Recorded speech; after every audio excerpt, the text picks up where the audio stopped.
Rudd. We have Counselor Hogan, Counselor Bay. I don't think Counselor Carney is on. Any other Auditor Maroon? I think that's everyone. Evan, thanks. I think we finally got this agenda committee thing rolling full steam with the summary page and the backup. So always happy to help, Counselor. If I can ever make any improvements, I'm always welcome. Always open to feedback. Nice job. All right, with that, we can go through the first item. I think it's going to be Martha talking about the city payment, the collection pilot.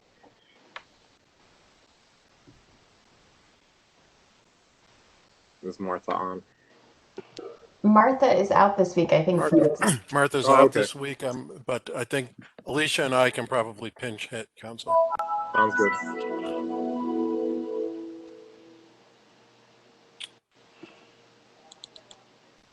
You want us to jump in, or? Please, I just assumed you would, but go ahead. Yeah, Whoever no, that's wants fine. to jump in. So as you know, we're in the process of setting up the amnesty program. One of the things that we've discovered over the last, I don't know, year, 18 months, as we've looked at this, what I consider to be massive uncollected parking violations bureau receivable, is that we're not really equipped to collect it, and we're not really equipped to identify what of it is collectible and what is not. So there's a significant portion of it that I think we're probably going to end up discovering is not collectible because there's no names and addresses attached to it, and there's no way to get those names and addresses. The VIN number or the plate number came back from DMV is unknown, or it's from out of state, and we've not been able to. We don't have a reciprocal agreement, I guess, with the particular state, so that we're unable to get it. But of the amounts that are collectible, we really rely on the good graces of the debtor at that point to make a payment, or they just continue dodging the boot van. And there's a certain number of folks that they get caught up in the boot van, and that works exceedingly well. That program continues to work well for us, but there's a not insignificant number of folks that are able to continue to dodge the van and not pay their penalty. So the pilot is exactly that. What we want to do is work with a local company. They were originally founded as part of the Bankers Health Group.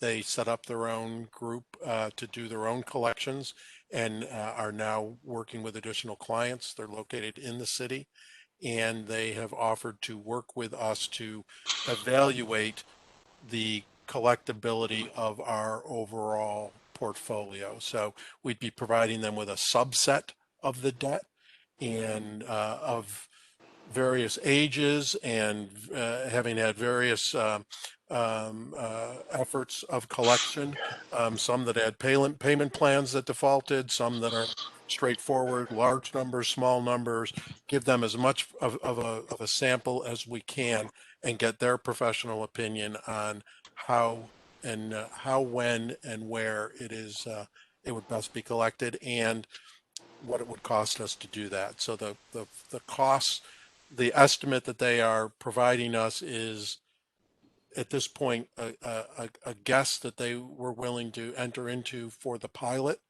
and it could be more or less expensive after their analysis when they come back with a recommendation. In the detail, you have that breakdown of the rates, and you have the categories are 30 to 180 days, 181 to 364, a year to 2 years, and over 2 years. So obviously, like, within that is sort of like under 30. But do you have a sense of when we write a ticket, what fraction of tickets go into what bucket, like what fraction get paid in under 30 days, what go to the next level, and so on?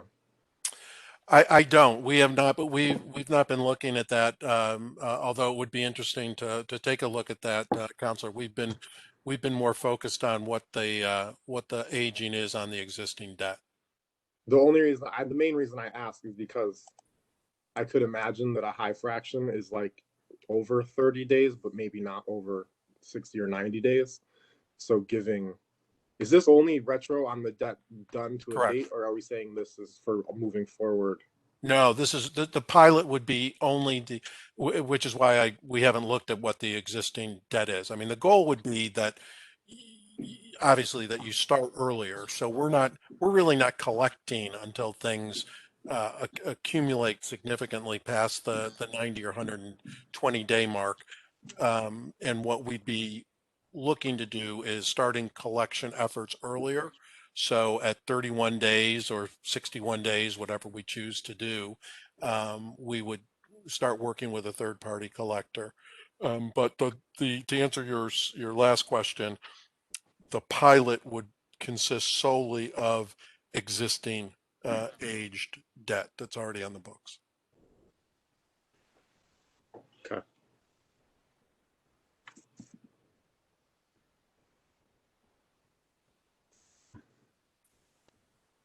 Anyone else have questions on this? Frank, what did you look at as far as a template goes in other cities? Is this what normally people get when other cities, other municipalities hire collection agencies? They usually get a cut like this? Yeah, this is a little bit higher than I think we would end up, Counselor, just because this is nothing more than throwing darts in the dark because they don't know they don't know the quality of the debt, let's put it that way. So they're making a guess based on their experience in other environments on what's collectible and what's not collectible. But in general, bank debt, which is usually, high quality debt, is somewhere between 30 and 50%, depending on the aging. In other municipalities, what I've been able to find is that those that use third party rather than setting it up in house, it normally ranges somewhere between 30 and as high as 75%. So we're within those ranges, but is it going to come back? Is the pilot going to demonstrate that using a third party is more or less financially viable than setting up a full-blown collection unit inside the city? I think is the question. Well, or I mean, has this capital collection management with this local group, have they done this type of work for other municipalities or not? No, we're their first municipality. Okay. Nope. And the pilot's going to last how long? The timeline is yet to be determined. It would not be any longer than it should be relatively quick for them to be able to figure out what the viability of that debt is. So it's a good point. What kind of estimate, if we threw this open to competitive bidding, how long do you think it would take us to realize or be able to put a program in practice? If we put the pilot out to competitive bid? No, I mean just put the whole program out to competitive bid. Yeah, we will put the whole program. Once the pilot comes back, I think the point is we will put it out to competitive bid. This is not a slam dunk for capital collection management beyond the pilot. So we would put it out to competitive bid, and we should be able to turn that around easily before the end of the year and go into January with a program if it's viable. It would give them a significant head start, though, obviously. Yeah, I think that's fair. I think the pieces of information that would be helpful to have in the legislation that moves forward would be to have a defined time period for the pilot, whether that's 6 months, a year, whatever it may be, and then a defined defining the debt that we're using in the pilot so that it's like a specific date. So it might end as whatever I assume it relates to the dates that were in the, Can I call you back? Nader, I think you're unmuted. Thanks. Can you repeat that second part, Counselor? The first part, absolutely. The second part? The second part is like the debt that they would be pursuing in the pilot. So if I got a ticket today, it wouldn't be part of it, right? So at some point there should be a date that says this part will not be in the pilot. Yeah, it would be, we would not give them any sample. We would not give them any sample data that is less than 31 days old.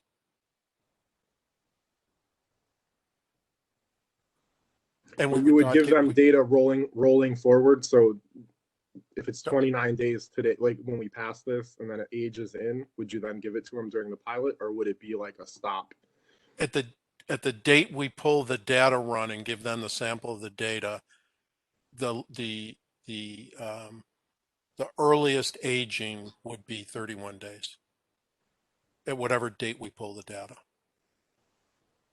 Okay, I guess just some terms on the specificity of the debt that we're going after in the time period. And then I think having a deadline, having a time period on the pilot will probably help identify the timelines for everything else. Sure. Because you also want debt that's 30 to 81, 180 days in the thing, so we figure out what the rate is for that type of debt. So that's right, but we wouldn't. But we don't want to use. Yeah, that's absolutely correct. But we don't want to use them to collect on something that's only 30 days old. So that wouldn't be fair to the violator. So we wouldn't give them anything, and we probably wouldn't give them much that's between 30 and 60. We're much more interested in what they do with 60, 90, and older, and finding out how much of this is collectible after 120 days, which, to be honest with you, the company is pretty skeptical about. So it'll be interesting to see. So, I mean, I guess my first question was around that 30-day cut too, because the 30 to 180, 30 seems too early, but 180 seems reasonable. Like it seems like maybe 30 to 90 is almost like we have it in-house because that's when people sort of pay. But then beyond 90, it feels totally fair to give it to a collections agency. But right now it's all one category as it's written. So I don't know how. If you're saying we shouldn't be giving them 31, it's not fair to give 31-day-old debt, then maybe we shouldn't have it written the way it's written. We wouldn't give them anything younger than 31 days. I think. Maybe we're saying the same thing. Anything that's a day over its due date to the 31st day after its due date, we would not give them. We would only give them data that's after that. Well, I thought I heard you saying that, well, 30, 31 days, whatever it is, that seems pretty quick to send something to collections, essentially. Like, well, it needs to be collected somehow. And so they use different techniques depending on the age of the debt. So one of the proposals that they come back with, Counselor, is likely to be that they act as our accounts receivable group around parking violations, because they are equipped to focus on it. And so if they can act as a first party collector that is authorized to actually make calls and send letters on behalf of the city and acting as the city up to a certain window, and that's usually between the 30 and 90 days. At 90 days, it's subject to default, to a default judgment. So they're going to come back with a recommendation that says, here's how we think you should set up your debt. Here's how we think you should collect on it. And here's where we think we can help you. So giving them, again, any sample after that 30 days away from the due date is going to help us design a plan overall. But but absolutely putting a timeline on the pilot makes all the sense in the world. anyone else? Much more comfortable if we had like a resume of this company and who else they collect for, Sure. This, because, I mean, I just don't like this whole without competitive bidding in a situation like this. I just think that maybe, a tried and true company that might collect for other municipalities, even though this is obviously a local company, but if they have like a, extensive bunch of clients in this area, because this is obviously it's a whole different ballgame collecting for a municipality than it is for a private outfit. So, We will definitely get you information on the company. okay, thank you. Councilor Rudd, can I ask a question? I had auditor. Frank, excluding the numbers of individuals and the amount that you don't have good addresses for, or good information from, what is the aggregate total of outstanding debt to the city? It reduces, so if you exclude what's not collectible, it's in the numbers that Martha gave you, and I don't have them in front of me, Councilman, but that's in the numbers that that spreadsheet that Martha provided as part of the amnesty program. So I'll look at that again. I didn't know the number. I thought you might know it offhand. Yeah, I don't remember it. I don't want to. I have a number in my head, and I don't want to quote it because I'm not 100% sure it's accurate. Sure.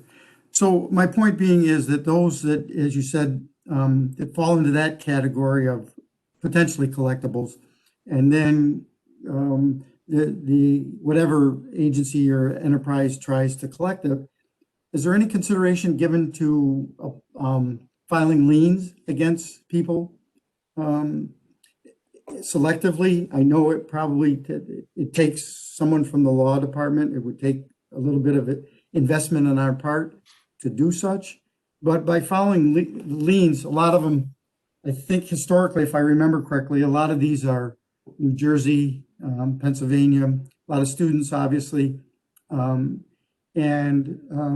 if it would be seen that the city made sense to invest in filing liens, those individuals then can't get a car loan, a mortgage, whatever. There's a lien against their credit. And so they would have to obviously pay that off for them. So it's a great point, and there is currently a process, although I think Corporation Counsel would back me up that the handoff between the Parking Violations Bureau and law has not been particularly smooth, but there is a process for getting a default judgment and filing a lien, and there is a employee of law whose sole purpose is to collect on those judgments and liens, and she does a great job. But the number of those tickets that end up in law is much smaller than I would have expected, and we're looking into why that is the case. When you say the person in law, are you talking about Karen Felice? Yeah. Yep. Okay. So, I mean, she has a full card catalog of defaults that she has to chase. So the number of these may be prohibitive in terms of her time and effort to be able to get that done. I don't know, but it's certainly worth looking into, because then the word would spread. I think to people that the city is not only booting, but they're filing liens against people. Yep. It may be beneficial to us to make an investment to try to do that. And the second part I apologize that I don't remember, but it seemed to me when I was working on this a few years ago issue, and because we hadn't raised rates a long time, and I had done some research on it, but it seemed to me that Councilor Rudd's question about when people pay, obviously there's a date when the ticket is written and that's recorded, but I believe there's also in the system the capability of identifying when there were payments made. And so we could look at the 30-day, 60-day, 90-day, when people are paying or not. The system, I don't know what the system today, but it seemed to me that that was available previously. I had worked with John White, who's no longer with the city, but he had been able to generate that information, I believe. So I don't know. Alicia, do you know if we can get at that information out of PeopleSoft or out of the, I'm sorry, out of the parking violation bureau? Yeah, out of Ames. Do we know when? I don't know if we can pull that information. Okay, but we'll check, Counselor, whether the newest system will, it would seem that there ought to be some way to, whether we can get at that information directly or to be able to extrapolate from the data set that is in the system, we should be able to figure that out. I believe you can. I'm gonna cut it off because we're 20 minutes in. We got 10 minutes left for 4 other items, but I think it's ready to move forward, but subject to questions of the whole council. And if you can provide some of this info in the time in between, that would be great. Will do. Are other councilors okay moving the item forward? Yeah, I'm fine with it. Councilor Hogan? Yes. Okay, sounds good. We'll move that one. Dave Proack, would you like to introduce your IT upgrade for fire? And yeah, you can.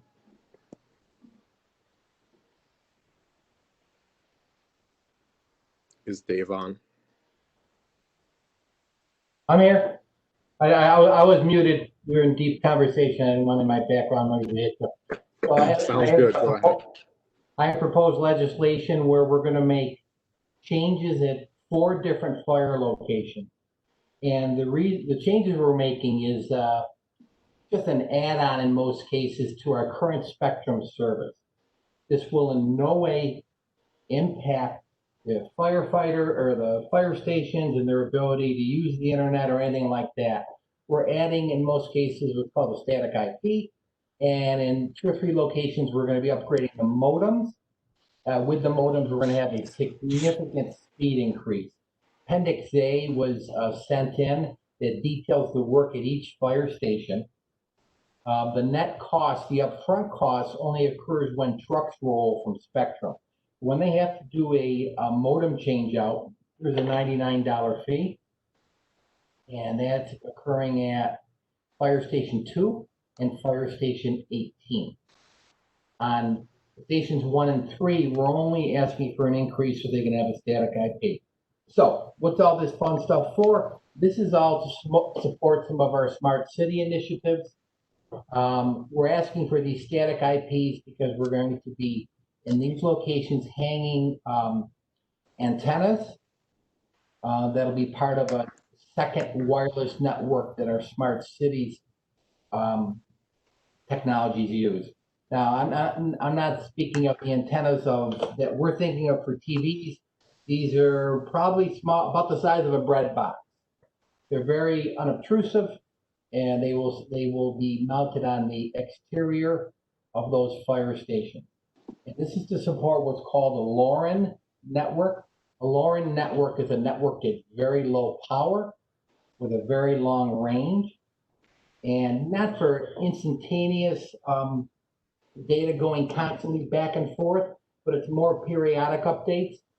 We anticipate using this LORAN network as a foundation for some of our monitoring activities. We're putting together a pilot for vacant housing where we might be able to use these monitors in these vacant houses to monitor for any type of motion, any type of water in the basement when the pipes get cut, smoke or heat. And these types of devices would passively monitor when they notice something, they alert the system via this LORAN network. The devices that are being housed at the fire stations, all being paid out of the smart cities, out of the NIPA grant. Okay, the cost going forward for the city is $84.02 per year, so $1,008 a year. Okay, from that, we are going to get 2 of those fire stations upgraded from 35 by 5 connections to 200 times 10.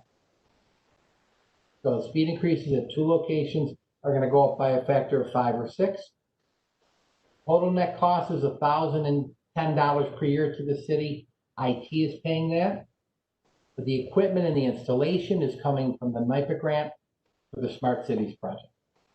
Are there any questions? I don't have any. So it's a $1,200 impact, but you're for one fiscal year, but Yep. Yes, sir. you have it within your budget. Yes, sir. Anybody else have questions? I'm okay. Thank you, everybody. Yep. Stay safe. Okay, so we'll move that forward. Now there's 3 law items that are all waivers to competitive bid. There are various amounts. Whoever is going to discuss it, is there any chance you might know how much has been spent for each service in recent years? I think Kristen's tied up, so I'm gonna speak on these.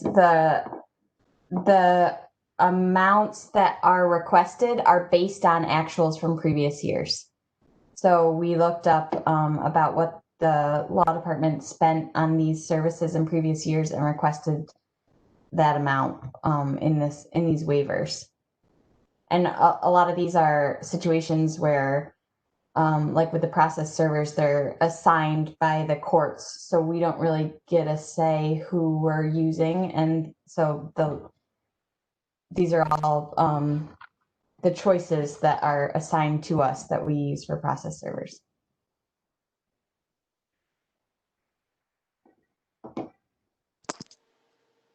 The title services for law, engineering, and codes, is there any other title services that happen within city government? No. No, okay.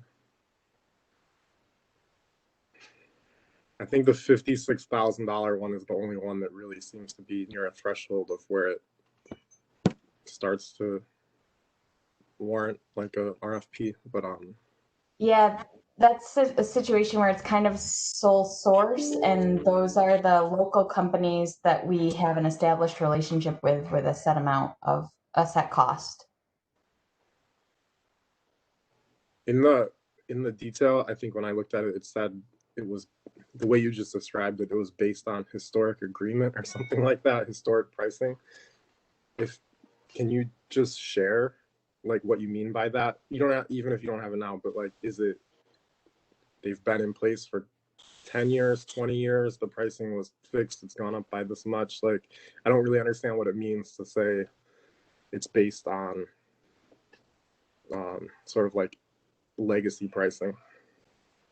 Yeah, counselor, in the letter it says businesses are using pricing models established many years ago. We can find out what that means and how far back it goes and get you an answer before the study session. Thank you. Other counselors' questions on the 3 waivers for law? The process servers that I don't understand that, but if somebody can give me a written explanation why certain process servers are assigned to courts, I've never heard that before, so I would need that to be explained to me. But it doesn't have to be explained here. I just think we should offer that that there's no reason why that can't be competitively bid unless they're like a judge says, well, I got to have Aaron Newsel serve all my process, all the legality out of my court. Doesn't make sense to me. So have somebody send me something. Like Alicia said, Kristen had a conflict and Joe Barry's on vacation, but we will get you answers to those questions before the study session. Us counselors never get to have vacations, I don't think, right, Counselor Rudd? No, I don't think so. It's okay. I was on the cross there for a little while, that's all. All right, sounds good. With that, we can move those. I make a motion to move those 3 items. Is there a second? Hogan, you good? Yes. Second, sir. Counselor Bay, you good?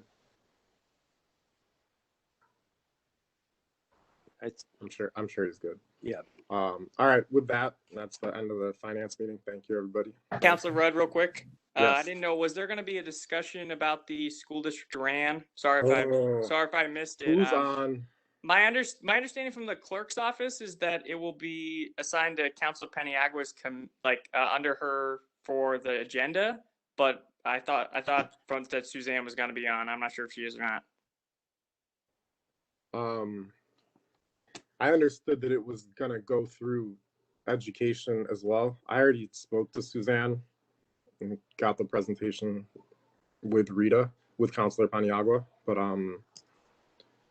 I mean, given that we're basically out and I don't think there's any other items for education, it's probably best for it to be in the discussion Understood. and Okay. education. So Counselor Hogan or Counselor Bay, if you're interested in the school district grant, you'll just have to note that since you're not normally on the education committee. Okay.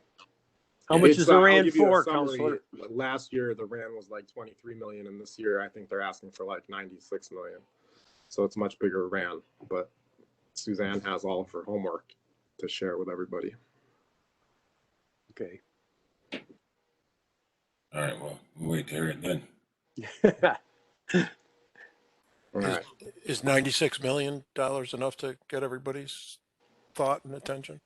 $96 million here, $96 million there, and you're getting us the real money, Frank, every once in a while. I appreciate that, Counselor. Yeah, sure. 96 million on top of the 470 million they already got. Yeah. More than double our budget. Yeah. It's true. All right. So that'll All go. So Counselor Rudd, just to be clear, that conversation will take place at Education Committee. Yes, and that's today at 4 or tomorrow at 4? Tomorrow. Tomorrow at 4.